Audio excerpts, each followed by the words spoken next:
Le Conseil des ministres, ce mercredi 19 janvier, présidé par le chef de l'État, le président de la République Alassane Ouattara, a vu la ratification de 2 conventions. Convention relative à l'identification des gens de mer et au travail maritime. Le premier projet de loi autorise le président de la République à ratifier la Convention du travail maritime qui date de 2006. La ratification de cette convention permettra d'améliorer les conditions sociales et de travail sur les navires battant pavillon ivoirien et de réduire les contentieux qui pourraient exister entre armateurs et marins et valoriser donc le pavillon national. Le deuxième projet de loi autorise, quant à lui, le président de la République à ratifier la Convention de l'Organisation internationale du travail relative aux pièces d'identité des gens de mer. C'est une convention qui vise à améliorer donc, les procédures d'identification des gens de mer en vue de lutter de façon efficace contre la fraude dans le cadre de contrôle d'identité du porteur, mais également en raison du trafic important des gens de mer, de lutter contre éventuellement et de prévenir, je dirais, donc les actes de terrorisme par un contrôle plus accru et plus efficace donc de l'identité donc des gens de mer. Toujours dans le secteur maritime, le Conseil a opté pour une solution informatique dans le cadre de la sécurisation du recouvrement de la redevance sur le droit de trafic et le renouvellement des équipements et matériels. C'est un contrat de concession qui est l'objet de ce décret et qui vise tout simplement donc à digitaliser le processus de facturation du droit de trafic maritime en vue d'en optimiser le recouvrement des recettes.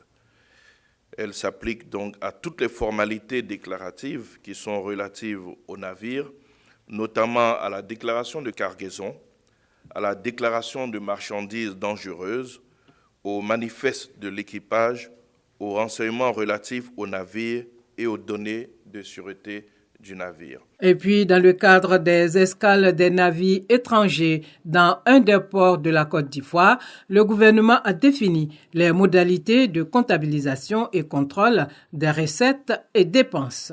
Ce décret s'inscrit dans les mesures initiées par le gouvernement pour assurer la conformité de la réglementation relative aux relations financières extérieures applicables en Côte d'Ivoire avec les recommandations de l'UEMOA.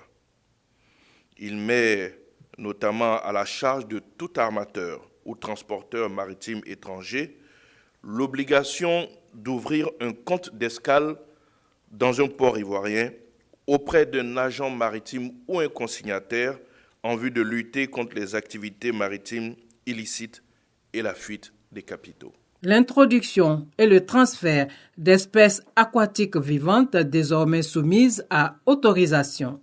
Ce décret soumet à autorisation préalable du ministre chargé des ressources halieutiques toute introduction ou transfert d'espèces aquatiques vivant dans les eaux continentales et sous juridiction ivoirienne en vue, bien sûr, de préserver notre biodiversité, mais également de protéger notre écosystème.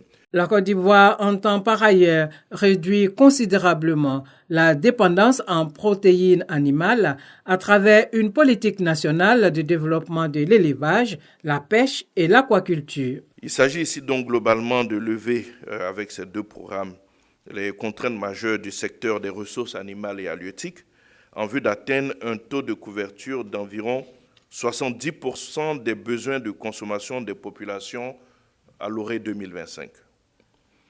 Pour ce qui est du programme stratégique de transformation de l'aquaculture, le PSTACI, il vise à faire du secteur aquacole un instrument majeur de croissance économique, de lutte contre la pauvreté, de sécurité alimentaire et de création d'emplois.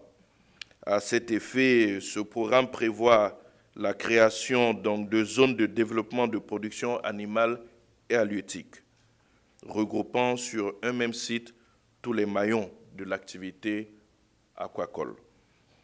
Un projet pilote portant sur la création de fermes pilotes sur le lac de Koubi, le lac de Loka et à Grand Lao sera lancé dès le premier trimestre 2022.